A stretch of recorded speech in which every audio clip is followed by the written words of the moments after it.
यह कहानी शुरू होती है श्रीलंका के एक छोटे से लिविंग रूम में, जहां एक छोटी लड़की खिलौनों या गैजेट्स से नहीं, बल्कि टाइम, न्यूज़वीक और रीडर्स डाइजेस्ट जैसी पत्रिकाओं के ढेर से घिरी रहती थी। वह घंटों तक पालथी मारकर बैठी रहती, दूर देशों और भविष्य की खोजों के बारे में पढ़ती और सोचती कि अगर एक दिन वह भी उन दुनियाओं में जा सके तो कैसा होगा। तब किसी ने नहीं सोचा था कि पढ़ने के वे लंबे दोपहर के घंटे बिना टेलीविजन, बिना इंटरनेट, एक दिन उसे दुनिया के सबसे दिलचस्प एआई आधारित इमोशन एनालिटिक्स प्लेटफॉर्म में से एक बनाने की राह पर ले जाएंगे।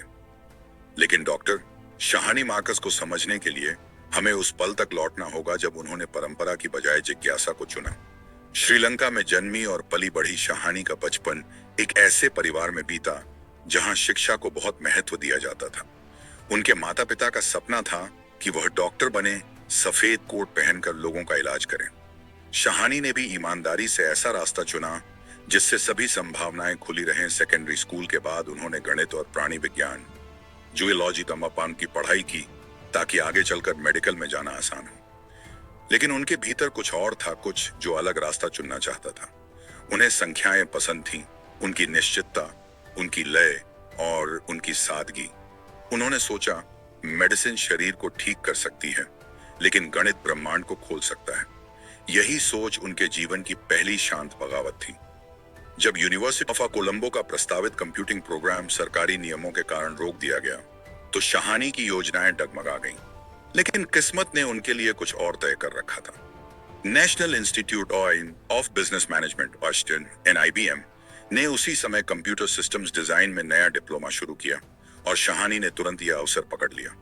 इस निर्णय ने उनकी जिंदगी की दिशा पूरी तरह बदल दी। कोलंबो के क्लासरूम से लेकर अमेरिका के पर्ड्यू यूनिवर्सिटी की प्रयोगशालाओं तक उनकी यात्रा सीधी नहीं थी, लेकिन उसमें अटूट जिज्ञासा थी। पर्ड्यू में उन्होंने कंप्यूटर साइंस और गणित में स्नातक की डिग्री हासिल की, फिर दोनों विषयों में मास्टर की डिग्रियां ली और अंततः कंप्यूटर साइंस में PhD पूरी की। ये साल केवल डिग्रियां जुटाने के नहीं थे, ये उनके बौद्धिक विकास और इस बात की खोज के थे कि तकनीक इंसानों और डिजिटल दुनिया के बीच पुल कैसे बना सकती है। वे केवल एक अकादमिक प्रतिभा के रूप में ही नहीं, बल्कि उस इंसान के रूप में जानी जाने लगी जो तकनीकी कठोरता को वास्तविक जीवन के उद्देश्य से जोड़ सकती थी। शाहानी ने अकादमिक दुनिया को कभी पीछे नहीं छोड़ा। पेशेवर जीवन में आगे बढ़ते हुए भी वे क्लासरूम में लौटती रहीं, लेक्चरर, रिसर्चर और सहयोगी के रूप में दुनिया भर की यूनिवर्सिटीज में। उनकी कक्षाओं ने छात्रों की एक पीढ़ी को यह सिखाया कि तकनीक केवल ठंडी कोडिंग नहीं, बल्कि विचारों का जीवंत, सांस लेता हुआ इकोसिस्टम है। उनका कॉर्पोरेट सफर भी उतना ही प्रभावशाली रहा। वर्तुसा श्रीलंका में उन्होंने हेड ऑफ इंजीनियरिंग और चीफ सॉफ्टवेयर आर्किटेक्ट के रूप में काम किया, जहां उन्होंने 600 से अधिक इंजीनियरों की टीम का नेतृत्व किया। उनका नेतृत्व सिद्धांत साफ था, लोगों को सशक्त बनाओ, सफलता साझा करो और सहयोग से रचनात्मकता को जन्म दो। बाद में श्रीलंका के ICT एजेंसी की CTO के रूप में उन्होंने राष्ट्रीय ई-गवर्नमेंट परियोजनाओं का नेतृत्व किया, ओपन सोर्स डेवलपमेंट को बढ़ावा दिया और सरकारी क्षेत्र की तकनीकी जटिलताओं को सफलतापूर्वक संभाला। बहुत कम लोगों को तब पता था कि इमोजोत वह कंपनी जो आगे चलकर उनकी पहचान बनेगी की नींव इसी दौरान रखी जा रही थी। इमोजोत का विचार किसी बोर्डरूम में नहीं, बल्कि क्लासरूम में जन्मा। यूनिवर्सिटी ऑफ मोरातुआ में लेक्चरर रहते हुए शाहानी अक्सर अपने छात्रों को प्रोत्साहित करती कि वे अपने रिसर्च को वास्तविक दुनिया की नवाचारों में बदलें। एक प्रोजेक्ट जिसमें इमोजी के जरिए रियल टाइम फीडबैक लिया जा सकता था ने उनका ध्यान खींचा। 2014 में उन्होंने अपने छात्रों और सहयोगियों के साथ मिलकर इसका पहला प्रोटोटाइप बनाया। जो शुरुआत में एक मजेदार प्रयोग था, वह जल्द ही एक शक्तिशाली प्लेटफॉर्म में बदल गया। 2016 तक उन्होंने इमोजोट का पहला पेटेंट दर्ज करा लिया। नाम ही अपने आप में खास था, इमोशन और जॉट का मेल, जिसका मतलब था लोगों की भावनाएं पकड़ना, सिर्फ उनके शब्द नहीं। 2019 से फाउंडर, CEO और चेयरपर्सन के रूप में शाहानी के नेतृत्व में इमोजोट इंक, सैन होजे, कैलिफोर्निया स्थित, अब AI ड्रिवन इमोशन सेंसस का उपयोग करता है, जो व्यवसायों को ग्राहकों, कर्मचारियों और दर्शकों की भावनाएं रियल टाइम में समझने में मदद करता है। ग्राहक अनुभव, शिकायत प्रबंधन से लेकर रेपुटेशन मॉनिटरिंग तक, इमोजोट की तकनीक डेटा में एम्पैथी जोड़ती है और आज यह दुनिया भर में 5000 से अधिक संगठनों को सेवा दे रही है।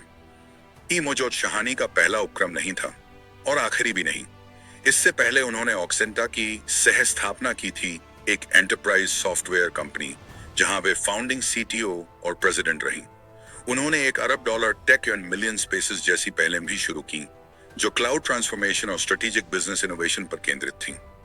इन सभी उपक्रमों में उनका एक ही उद्देश्य रहा, जटिल तकनीक को ऐसे समाधानों में बदलना जो जीवन को बेहतर बनाए और व्यवसाय के मॉडल को फिर से परिभाषित करें।